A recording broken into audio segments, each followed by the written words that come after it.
Hello and welcome to the Box Score Network NFL Preview Show. My name is Simon. Joining me this week is Ben and Parker. He's Ben Parker. He is just Parker. We are here to preview Week 17 of the NFL slate. Happy holidays. Merry Christmas to all. It is Friday or Saturday the 28th. I don't know anymore. We have playoff implication football happening right now as we speak. The Rams are finishing up a win against the Cardinals. We had football on Wednesday, football on Thursday, football all day today. Ben, how are you doing today? And how are you doing with all the football that's been on? Yeah, I'm doing great. The football has been awesome. Not all of it has been awesome, but hey, I'll take even a bad 6-3 football game over no football. So yeah, rocking and rolling, getting ready for the playoffs. Yeah, two blowouts, 6-3, 40-7, a barn burner for Cincinnati and Denver, and then 13-9 or whatever Rams Cardinals just was. An interesting slate for sure, but we got half of our football done for the week. Parker, how are you doing today?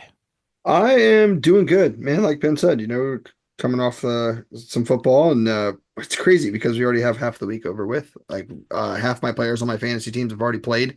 It's crazy on a Saturday night. But here we are. Christmas was good. Can't complain.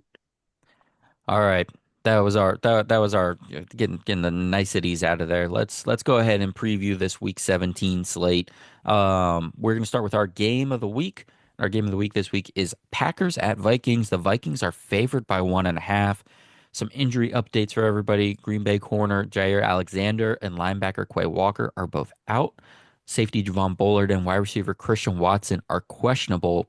For Minnesota, linebacker Ivan Pace Jr. is activated off IR and he will play in this one. Ben, this is our game of the week.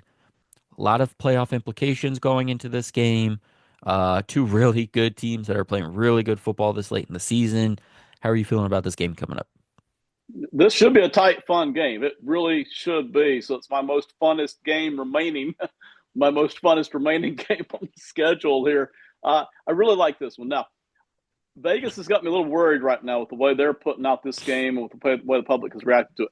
I like Minnesota to win this game. They're at home. They've been the better team most of the year. I really do. Okay. But Vegas has this as a 1 point spread in Minnesota. Oh yeah, down And to one. with Green Bay being a running football team this year, that has been their base with Jordan Love kicking it in when he needs to. They're actually expecting Jordan Love to pass for a lot of yards in this game too. And you mentioned it's the Packers cornerbacks who are injured. You'd almost feel like it's the Vikings secondary that is beat up, but it's the Packers secondary that's beat up. So when I look at this game, it's fun, it's close, but I've got the Vikings and Vegas has got this basically as a coin flip with Green Bay throwing the football. So, that's got me worried a little bit. But listen, Green Bay is playing really well lately. And I'm not talking about that Saints laugher last week. The Packers beat the Seahawks in Seattle 30-13. Before that, they had the narrow loss at Detroit. Then they kicked around the Dolphins before that. They kicked around the 49ers before that. They beat the Bears before that. They're putting up points. They're playing good defense. This team has done nothing but get better over the past 6 or 7 weeks. So maybe that's what's funneling in here. Still give me the Vikings. Yeah, I definitely looked at the recent games for both these teams as well, looking at just how these two teams are playing and the results they're getting too, because I think the Vikings are playing well, but they're definitely playing in tighter games by design, but they're playing in tighter games than Green Bay is for the most part.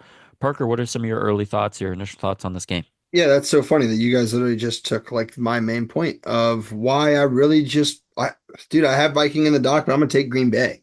Like their last 5 or 6 games, they're playing Seattle, Detroit, Miami, San Francisco, as Ben was saying, and they're winning by 3 touchdowns. Like they're putting up 30, 30, 38, 34, 34, Mm-hmm. or 31 instead of 30, one of those 34s. But against five better teams than Minnesota, is playing, Chicago twice, taking one of those games to overtime, playing Arizona who can't get it together, winning by one in lucky or not lucky fashion, but last minute fashion. And then playing Seattle tight within a field goal. Like they played Seattle within a field goal and Green Bay beat them 30-13. That's the one thing in my mind that's going, okay, these two teams might be on a different level at this moment, knowing that the Vikings have played a much weaker schedule these last 6, 7 weeks. So I'm going to take Green Bay.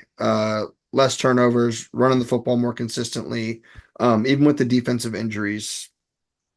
I think they can keep it under control.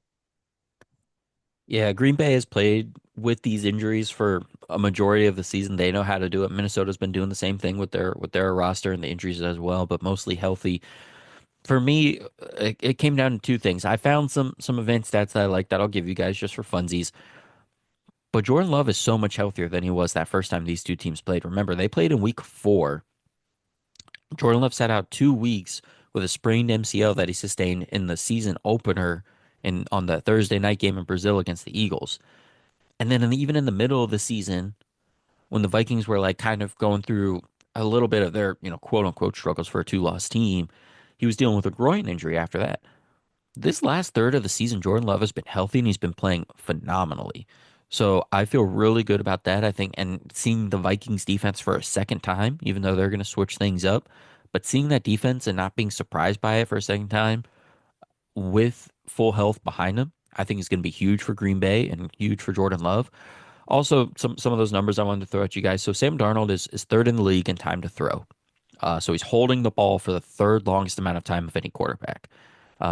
Green Bay is second in defensive DVO or defensive EPA when time to throw is 2.5 seconds or over, and Darnold's at like 3.03. That's his time to throw rate. Um, and Green Bay is top 10 in sack rate in those situations as well. So they're the second best defense when a quarterback holds the ball for over 2.5 seconds, and they're in the top 10 in defenses at getting to the quarterback and getting him on the ground in those situations. Darnold has taken the fourth most sacks in the NFL this season, regardless of time to throw, but especially when it's 2.5 or over. So this Packers defense, they haven't been great and consistent at getting to the quarterback, but they're doing it when they're forcing the quarterback to hold the ball. Darnold likes to hold the ball. Between that and Jordan Love's knee and just the way these two teams are playing right now, this isn't a knock on Minnesota. I'm not one of these Minnesota's fake. I just think Green Bay is playing better right now, and it's a good matchup for them. So I'm going to go with the Packers as well. Anything else for you guys on this one? One final thought here on Jordan Love and what Matt LaFleur is doing with them. They have totally changed in the second half of the season the way they're handling Jordan Love. They were really letting him rip early in the season, and they have changed all that. The running game has stayed the same, right, all the way through. They are throwing a bunch more screens over the second half of the year, and against the Flores defense that is unbelievably aggressive, that may hurt Flores a little bit. He may have to back off of that a little bit because all these screens and run games, and then Jordan Love on 3rd and 6, pop, pop, pop. They're going to have to think about that a little bit because if they're not careful, he's going to have 6 guys past the quarterback with one of these running backs running the screen down the field. So, this might be one team that Flores is going to have to rethink how he wants to play defense. Yeah, great point. All right, let's get into our picks. Let's give everyone a little update. We're getting to the end of the regular season here, but we'll be making our picks and our bets all the way through. But things are heating up. Ben is still in first. He's got 155 to 65 as his record on the year. I am finally securely in second at 150 and 70. Austin, who's not here with us tonight, is at 149.71. Just came back. Parker is at 134 and 86. A little analysis update. Feel like we haven't done this in a little while. Parker mentioned that. So the four horsemen, when we're all together on a pick, we're at 78.76%. So almost Hmm. 79% there. 89 and 24 when we're all in on a game together. We don't have Austin's picks tonight at this point, so we will update everybody next week on how we did once we hear from him. The solo picks have not gotten any better. Ben and Austin are both 50-50 on those.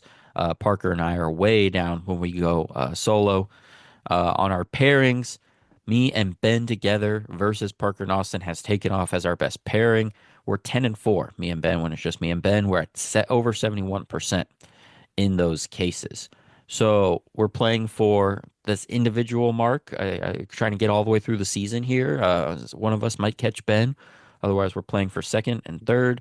On this picks analysis, Ben, I have to decide if I'm motivated to try to break up this pairing or if I'm trying to catch you for the title here. We'll see what happens.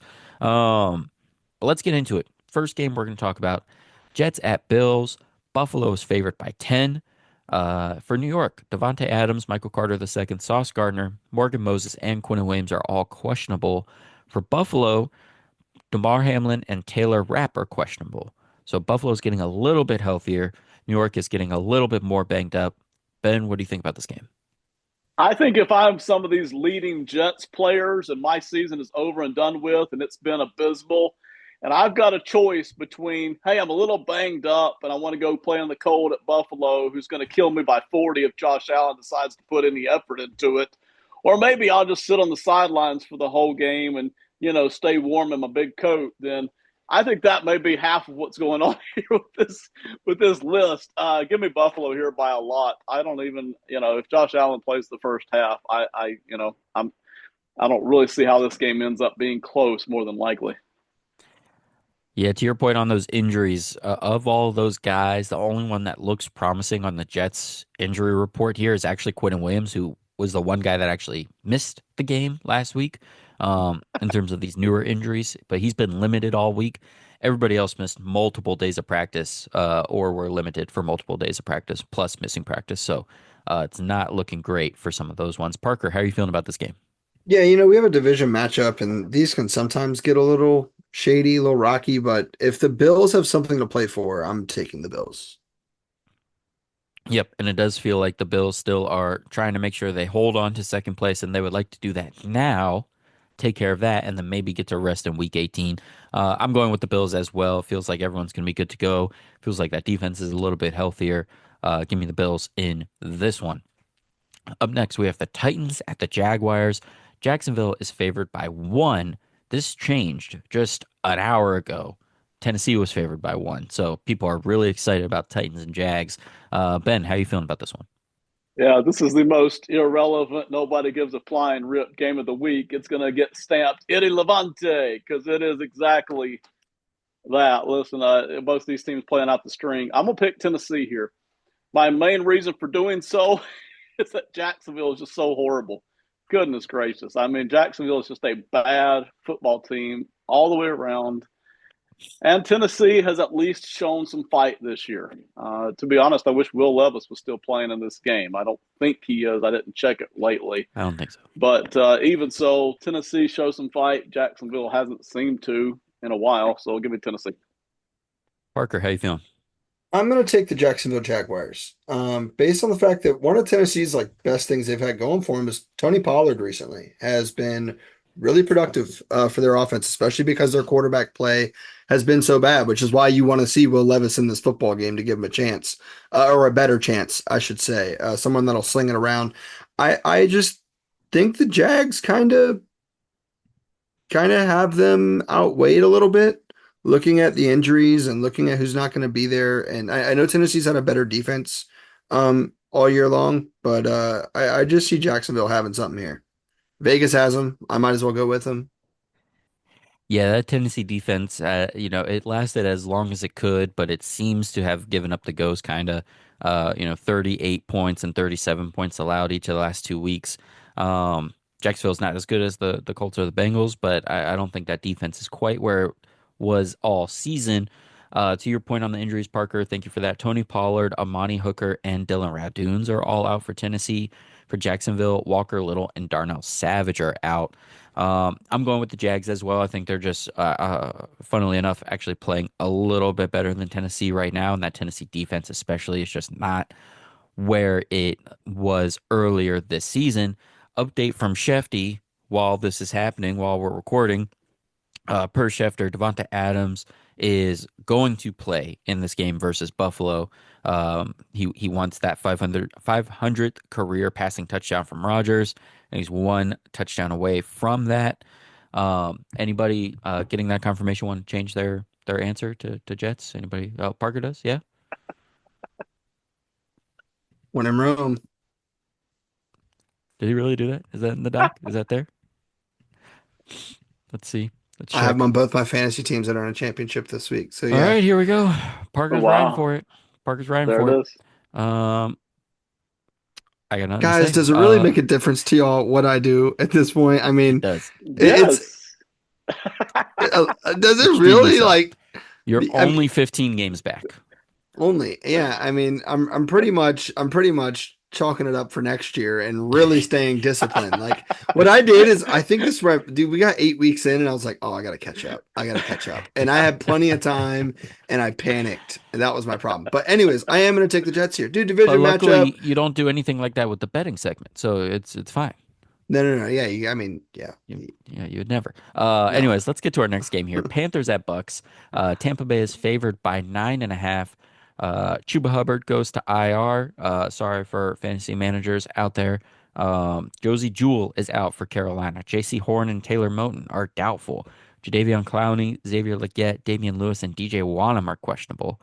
For Tampa, Cade Otton and Antoine Winfield Jr. are both still out. Jordan Whitehead and KJ Britt are questionable. Ben, what do you got here? I'm going to return with my heart to this game later in our show, but right now it's the Buccaneers. I'm struggling to see how the Panthers really put together a win here. Buccaneers playing really well over all the past few weeks. So give me the Buccaneers here at home. Parker.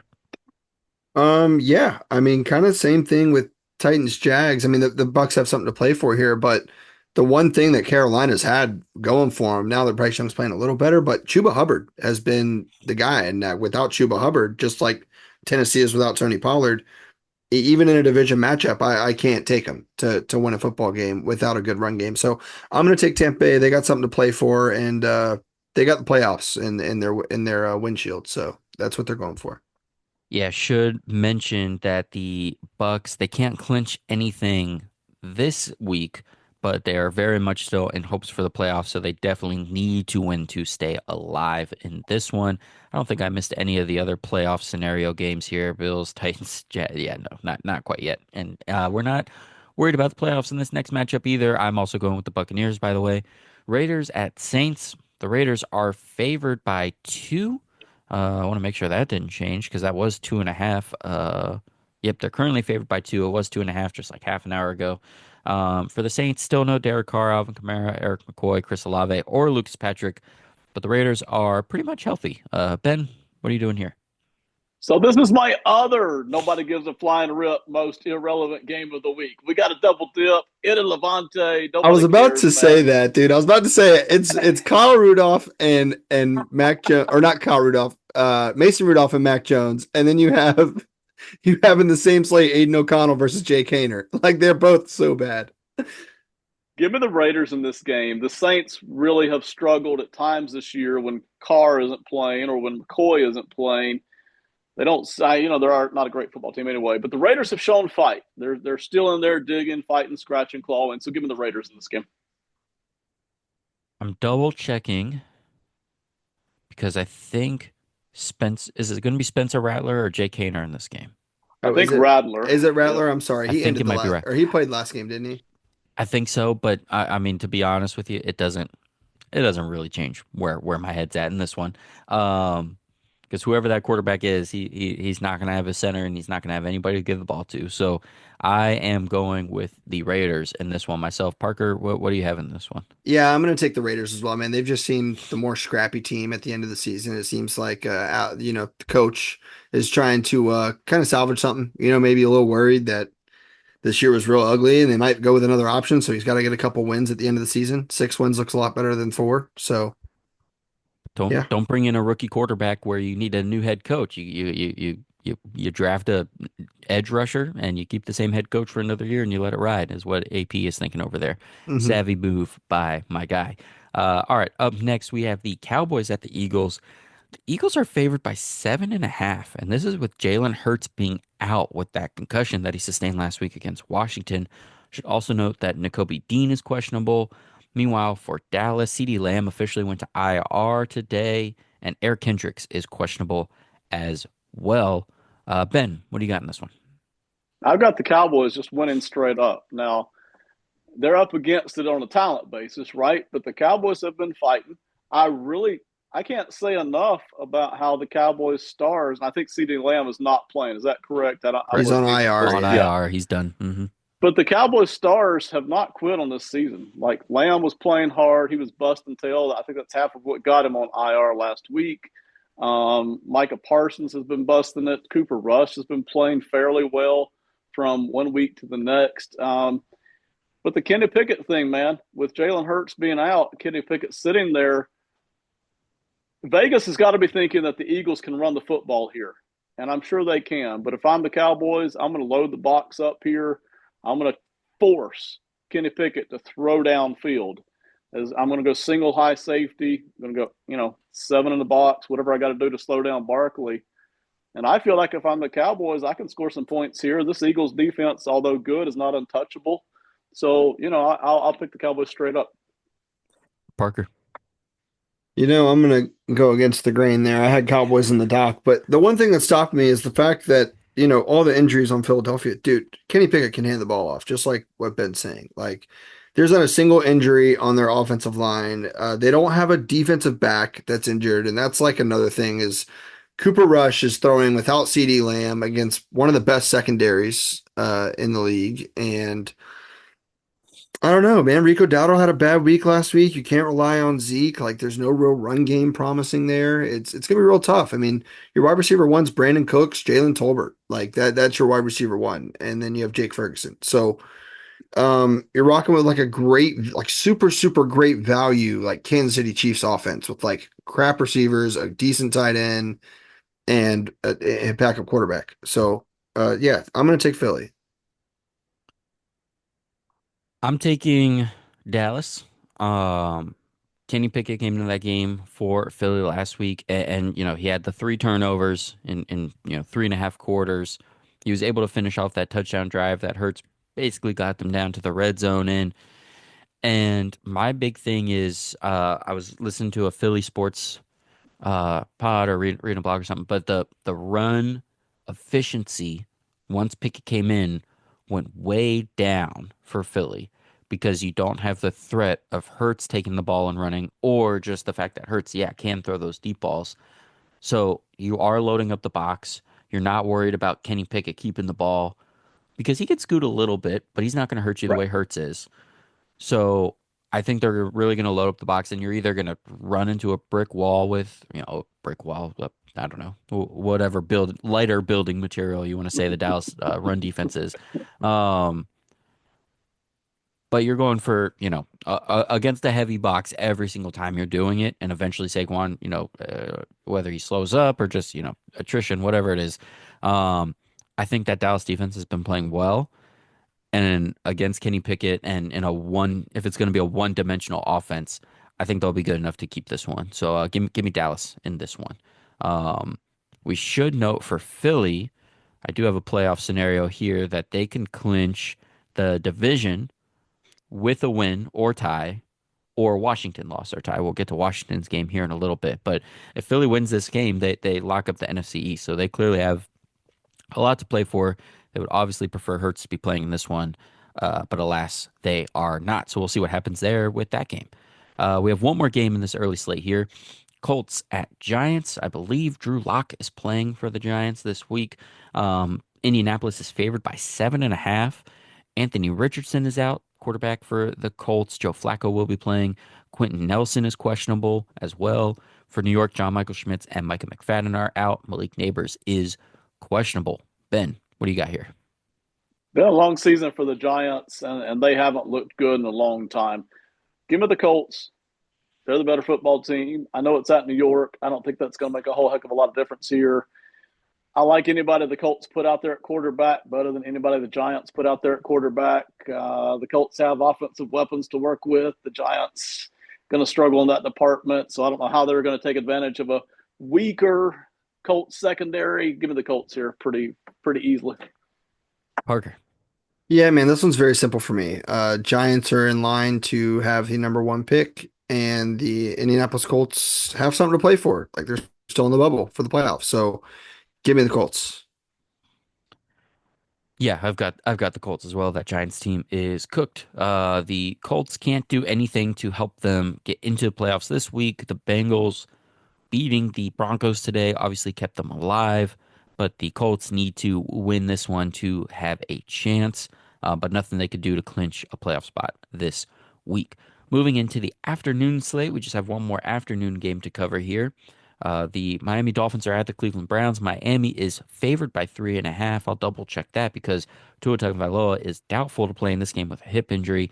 Anthony Walker and Kendall Fuller are out. Fuller went to IR today. Teron Armstead and Jalen Waddle are both questionable. For Cleveland, David Njoku and Cedric Tillman are both out. Ben, what do you got in Dolphins at Browns? I hate to do this because I never do this. This is really bad on air policy, but I haven't checked. Who is Cleveland going to start at quarterback in this game? Do either of y'all know off the I top think of it's your still head? Dorian Thompson Robinson. I think Yeah, they're riding that out the rest of the way. that's what I was expecting, and I don't like that. To me, Jameis is the guy. You stick him in there, live or die.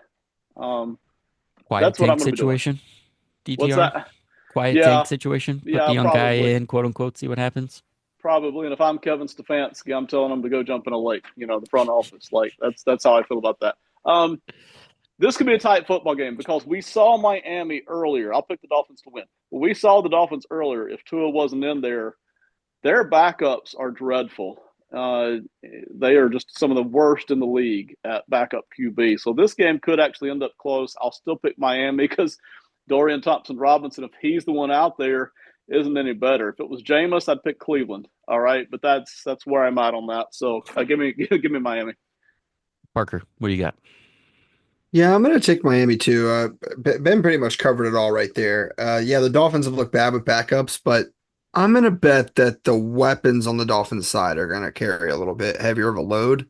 And give them a win here. So, and the quiet tank is a real thing, I think, for Cleveland. So, I'm going to take Miami. Yeah, give me Miami. Same thing as the Colts here. They need to win to stay in, but nothing they can do to seal up a playoff berth for them this week. All right, let's get into our primetime games here. We have the Falcons at the Commanders. Washington is favored by 3.5. For Washington, they activated Jonathan Allen from IR today. On the other side, though, Andrew Wiley, Marshawn Lattimore, and Diami Brown are all out. Atlanta, however, is pretty healthy. Ben, what do you got here? Falcons at Commanders. Our game of the week notwithstanding, because there's no question Packers Vikings is the muscle game. If I could only watch one, it would be this one here, Falcons and Commanders. I really want to see the Commanders got all their mojo back. Can they handle business and be pushing up more toward looking at, hey, maybe we even get lucky here and catch one of these higher teams instead of, hey, we might miss the playoffs. But then you've got Atlanta here who desperately needs victories, and you're rolling out Michael Penix at rookie quarterback. Can he do something against this Washington defense that's pretty soft in a lot of places? So, you know, I really want to see this game. I can't wait for it. It's the one that I think is going to be a lot of fun. But give me the Commanders here. They're the better team. Parker, what do you got? Yeah, I'm going to take the Commanders as well. The Falcons have just not been impressive. The whole Kirk Cousins, Michael Penix situation that's going on. Do I think it's going to be a decent football game? Yes, absolutely. But that's going to be pretty much because of the Atlanta's, defensive backs and, maybe Atlanta's run game, maybe not so much Atlanta's explosive offense. But I'm still going to take the Commanders. Yeah, give me the Commanders in this one as well. From a playoff scenario standpoint, the Falcons can clinch the NFC South if they win and the Bucks lose. So we talked about the Bucks game earlier. We all took the Bucks going against the Panthers, but if the Panthers were to win and beat Tampa Bay and Atlanta were to win this game, they would essentially NFC South. For Washington, they clinch just being in the playoffs with a win, win and in for the playoffs. Obviously, we talked about Philly needing to win to get the division, but Washington needs to win this game or can clinch their playoff berth for this season this week with a win. They could also do that with a Tampa Bay loss, but win and you're in for Washington. And then our final game to talk about here this evening, we have the Lions at the 49ers on Monday Night Football. Detroit is favored by 3.5. Dre Greenlaw, Aaron Banks, Spencer Burford are out for 49ers. Colton McKivitz and Charvarius Ward are questionable. Don't let that fool you. Obviously, Detroit is very injured, but no new guys since we all last talked. So, Ben, what do you got in this one? This game actually worries me a little bit, and it's more of an emotion. Analytically, Detroit's the better team, and it's not even close, right? But still, you've got a good coaching staff there in San Francisco. You've got San Francisco at home, and then you have that Detroit defense just beat to pieces. I mean, just ravaged right now. So this game has me worried a little bit. I'll have Detroit winning, but it does feel like a tight football game to me. Parker, what do you got? Yeah, I'm gonna take Detroit in this one, man. Just the better football team. I agree with what Ben's saying. It could get a little hairy. Good coaching staff in San Francisco. You're playing in San Fran. Still good offensive weapons to use. Maybe not a star running back, but your tight end still fully healthy. You still have Debo and everything else. So and your starting quarterback, Brock Purdy. So you never know. But I'm gonna take the Lions to win. Yeah, I'm taking Detroit as well. I know I was against Chicago last week, but I think they let everybody know last week that they're not going away just because of the injuries. While we have been talking, Austin got his picks in remotely. Hmm. So update: four horsemen are in on the Buccaneers, the Colts, the Dolphins, the Commanders, and the Lions. So there's five games for you there. We've got that what was it, over almost 79% hit rate on all four of us being together. So keep that in mind when you are making your picks for Sunday's game.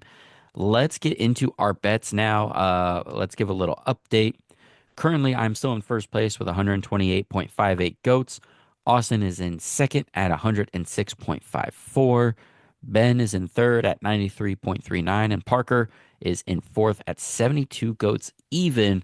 Um, Ben, how about you kick us off? All right, so I'm going to go here and give me 1 second. I'm on a different screen. I'm going to go with my heart here again. This is not an analyst pick by any stretch, but I'm going to take the Panthers to cover at an alternate line of 3.5. I can catch that at plus 183. I'm going to drop 5 goats on it. My thinking is the Panthers have played so much better over the past few weeks. Now, not having Hubbard back there, that's brutal, man. That's their staple. All right. But, you plug Miles Sanders in, maybe you throw a few more screens than you've been doing. The defense has still been much more workable the past few weeks. And with the Buccaneers not having Winfield off the back end of their defense is vulnerable too. So, being a division game, I'm going to emotionally hope that the Panthers can keep this one close, even though I do not expect them to win. So, that's where I'm at. All right, Parker, what do you got? Alrighty, here we go. Parlay to get me ahead. Make you guys play some catch up. All right, so it's a six-legger. All these teams just to win. Seems like a good week to do it. There are a lot of heavy favorites, so you'll see those on this list. All right, I'm not going to start with the heavy favorite though. So we have the Jags, closest spread on this whole parlay. We got the Jags, Washington, Detroit, Tampa Bay, Indianapolis, and Miami. Six teams all need a win. It's 10 goats to win 95.3 goats. So that bet's at plus Hmm. 953.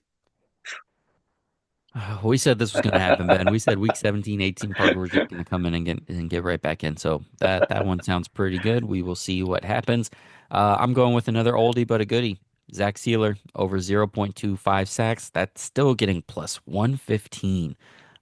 Even though he's got, what is this, 4.5 sacks in the last three games. He's got a sack in five of the last six games as well. And Dolphins are going against Cleveland. Dorian Thompson-Robinson took 6 sacks, I think, last week. So give me Zach Sealer to get another over 0.25 sacks. I'm putting 6 goats on that just to make sure if Ben hits both his bets and I only hit this one, I'm still going to be in the lead after a week. Ben, what do you got next? You got a big parlay here as well.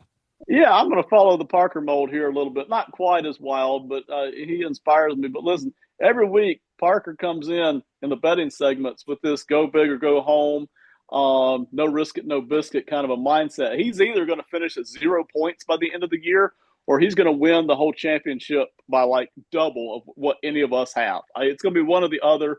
There will be no in between. So, in honor of Parker here, I went with a four-leg parlay as well, basically here. All money lines, okay? The Colts to win, the Dolphins to win, the Commanders to win, and the Bills to win. Collectively, I get plus 274 on that. So if I put 10 goats on it, then I could possibly win 27 27 goats off of that. So I'm happy with it. I feel pretty good about that one. And, you know, walking in the footsteps. Well, and Ben, those were all four horsemen bets as well. So you got like almost 80% chance 80% of chance, that hitting. man. It sounds like so pretty good there for you, Parker. Going for your fantasy team, So going so against another four horseman bet, going against a Ben money line, parlay. What you got next? go big or go home. You already mentioned it. Devontae Adams is going to try to get that 500 touchdown, and he is playing. Mm. I'm going to bet he gets two. I think Devontae Adams has had 6 games with a touchdown this season, and in 3 of those games, he had 2 of them. So when he scores Wow. one, sometimes he scores a second. So I'm going to take Devontae Adams here to score 2 touchdowns at plus 1,400, and I'm putting 12 goats on it to win 168 goats. I mean, I don't know what to say. I don't know what to say. That's great. Great job by you. That's a lot of fun. I don't think I'm playing Devontae Adams in any fantasy championships this week, so have at it. Go for it. Cool. Hope for the best. I'm I'm playing with going. Devontae Adams against Austin, by the way. So if this hits, it's like a double whammy for me. There you go. You might just double down on all your emotional happiness, and I'm sure everything will be okay. Yeah. I'm going with my now classic small two-leg parlay here. Give me Commanders and Lions both to win. Those two games, I get plus 134. I'm putting five goats on that one. We don't have Austin's bets at this point. That feels a little strategic by him, but we'll see what happens. Anything else for you guys on week 17 before we get out of here? No, just enjoy the games. There's still a lot of good football. Listen, even some of these lousy games, you can learn a lot about some of these younger players kind of working their way through, or maybe an injured guy who's working his way back in, how he's going to look for next year. So maybe you get a bad game in your market. You know, there's still some cool stuff to catch on to. Parker, anything else for you? Man, everybody just enjoy some football, enjoy the New Year's. Drive safe, don't or drink safe and drive safe, I should say. Don't do both at the same But not at time. the same time. Yeah, don't drink safe and drive safe at the same time. Not smart. Other than that, enjoy your football and can't wait to talk to you guys next week. All right, everybody, that'll do it for the Box Score Network preview show. Thank you so much for watching. Please like this video. Please subscribe to the channel. Make sure you're checking every week. We'll be doing this through the playoffs too. So make sure you're subscribed because sometimes it'll be out on a Friday, out on a Saturday, out on a Sunday. So just go ahead and subscribe. You'll see it every single time when you do that. Follow us on Twitter at BScore Network. Follow all the shows, all the audio versions of all of our podcasts as well because we are a podcast network. So make sure you do that as well. Thank you all so much. Good luck in your fantasy championships. Enjoy the games. Talk to you next week.